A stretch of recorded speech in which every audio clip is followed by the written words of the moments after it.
everybody, welcome back. I'm so happy that you're here. I am eager to talk a little bit today about stress and what happens when we get nerved up and when we get stressed out. It's important that we kind of understand the process behind that so we can bring ourselves back down to normal and focus and problem solve effectively in the midst of that. I think what's really important when we're talking about stuff like this is having an understanding of fight or flight response. And I was actually having this conversation with my family the other week, and it kind of prompted my memory that this is something that I wanted to talk about. So no time like the present, right? So let's talk a little more in detail about fight or flight response. I know we've all heard these words, but what do they actually mean? And what do they mean for our brains and how our brains operate and respond? All right, so what is fight or flight? And I pulled this simply off the internet, so feel free to do some Googling and read about this more yourself. But simply put, this is a activation of the sympathetic nervous system, and this activation occurs in response to a perceived harmful event or attack or a threat to our general survival or well-being. So when this cascade is triggered, a lot of things in our body happen. Hormones are released, most notably things like catecholamines and epinephrine and cortisol. And this triggers a lot of adjustments in the way our body functions in a normal state. So our heart rate goes up, the way our GI system function changes, our lung function changes. We have a constriction of certain blood vessels. We have, a dilation of certain blood vessels. We have pupillary dilation, and we have a change in even our hearing. And all of these physiological changes happen with the intent of putting the body in the best physical shape possible to either fight off this threat to our survival and well-being, or either effectively run away from it and get away from it. Fight or flight is a very primitive response. It's a survival mechanism. And the example of being chased by a lion or a tiger is often used when people talk about fight or flight. If you are being chased by a lion, then all of these physiological responses start happening in the body. And it does that so you can either, run from that lion or you can fight that lion off. But what happens when fight or flight goes unchecked, or if it's not being used for its intended purposes? So to highlight this, I want you to think about a gazelle. I'm sure you've all watched documentaries and you've seen a gazelle herd being chased by lions. The gazelles are literally running for their life from the lions. Total fight or flight mode, fleeing for survival in this very primitive response way. But what's interesting is that when they get away from the lion, what happens? They go right back to grazing like they don't have a care in the world. Their fight or flight activates when needed, when they see that lion, when they see that threat, but then they seem to have this ability to immediately shut that off as soon as that lion threat is over. So how does that contrast to us, at least, human beings in the modern day world?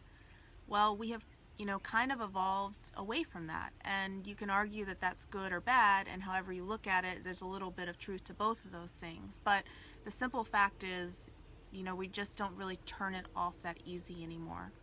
If the lion stops chasing us, we don't just turn off fight or flight. We remain stressed out. We, all of a sudden start thinking about all these different things. We have to figure out how to never get chased by that lion again. We have to figure out how to build things and create things that protect us from that lion. We start to think very much about the future, the, what ifs. Oh, what would have happened to me if that lion got me? I need life insurance. I need to set my kids up for success. What would my friends do? What would my spouse do? And then we also think about the past, all the, woulda, coulda, shouldas. We think, man, if only I wouldn't have come here at this time, or if only I wouldn't have taken this trip, or if only I would have taken a different path, maybe that lion wouldn't have been chasing me. It's just a very endless spiral of what ifs and what could be's, and worried about the future and worried about the past, and worried about this perpetual prevention of the next potential bad thing that could happen. So it's very good in some ways that we have evolved to that level of thinking. This is how humans have created so many amazing inventions and improvements that make our lives better and safer and easier. But it's not very good when you think about how it has contributed to anxiety, to worry, and to stress in our lives. It's important for us to have, an awareness that this process can affect us also in a negative way. Remember that, number one, the lion is actually rarely chasing us. Yes, there are absolutely circumstances where you want fight or flight mode to kick in. There are absolutely scenarios where a real or metaphoric lion is chasing you, and all that matters is survival mode. Maybe your house is being broken into. Maybe you are really being attacked or threatened by something. Unfortunately, these situations do happen. Hopefully and luckily they are rare, but when they do happen, when there really is a threat to our physical well-being, at those times, absolutely, we want fight or flight to kick in. We want this, very primitive instinct to take over, and we want our body to do whatever it needs to do to make sure that we survive and ensure our safety. But with that being said, for the most part, this type of physical threat to our lives and our safety is not the most common stressor for the modern day human. Our stressors usually aren't actually a lion chasing us or someone attacking us. Our usual stressors are much more complex and chronic. Things like, I need to pay my bills next month, I need to get into college, I need to feed my kids, but I just lost my job, I need to, take care of a loved one who's sick. Those things are the most common stressors in most of our lives on a daily level. We have the primitive lion, which is a real physical threat to our well-being, and in that moment we absolutely want the body to take over, and we want fight or flight to kick in, because the only thing that matters is survival at that point. But these things over here are more common in our, most of our lives on the more routine level. We stress about things like money and careers and what's happening in our job and our relationships and planning for the future and having responsibilities like either people we're taking care of as caretaker roles, or maybe our children, or whatever the case may be. So those things are what affects most of us more commonly on a daily level. Don't get me wrong, these things over here in this column, these are absolutely stressors. They are real stressors, but they are very different than this kind of stressor where a lion is chasing us or something is chasing us that wants to hurt us. So these two columns are very different, and for the most part, this is the column that most of us are dealing with. This is complex and chronic systems of worries and duties and expectations and responsibilities. So does it make sense to deal with this column the same way that we would deal with this column? No, not really, but our primitive minds don't understand the difference, and therefore they respond to both of those columns the same way. Knowing that your taxes are due tomorrow and that you're late getting to them can trigger the same stress response cascade as if a lion is chasing you. No, it won't necessarily be as profound or as intense, but it can cause some of the same physiological changes that would happen in your body as if you were being chased by a lion. The same hormones are released, the same stress cascade is activated. So if we don't, realize how to turn that response off, then we can potentially be living in this constant state of a mild fight or flight response with, a mild constant change in those physiologic reactions that come with the fight or flight response cascade. That doesn't sound very relaxing, certainly, and I think even more importantly, it's not very healthy. And the other thing to keep in mind is, remember that fight or flight is a primitive response. I mean, when you look at this chart, this over here is a primitive response. Either kill the thing that is trying to get you or get away from it. And that is what fight or flight is good at. So again, if a lion is chasing you, that's what we want.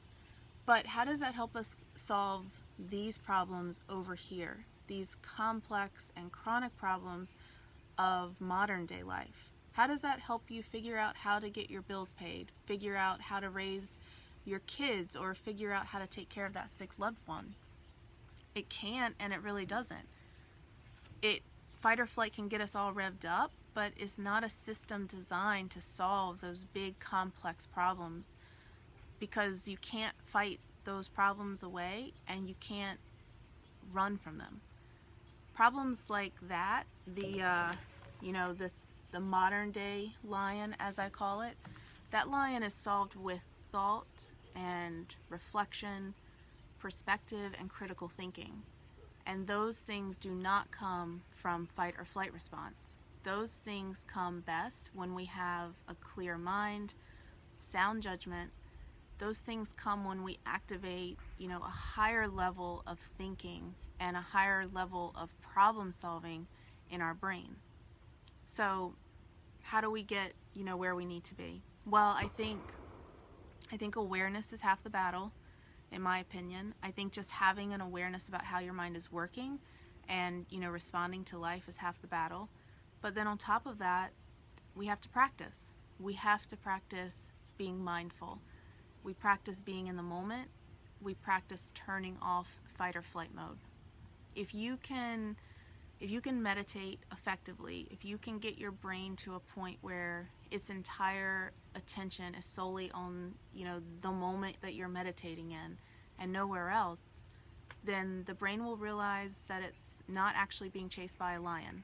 Because in that moment, that one isolated moment in time, the bills don't need to be paid, your loved one doesn't need your attention, and your kids don't have to apply for college. Yes, all the things in this column, they'll still be there, they'll still exist, and at some moment in time they will require your attention.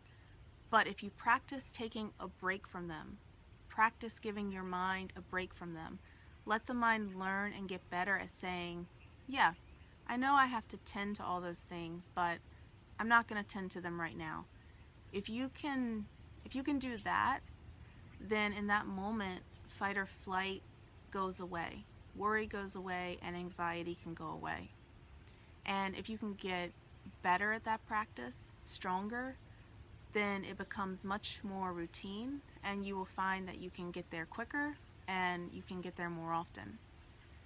And when you practice giving your mind those moments, those little breaks, you'll actually find that the mind comes back stronger, clearer, and much more capable of understanding and processing and problem solving all the complex things required to navigate this part of our life.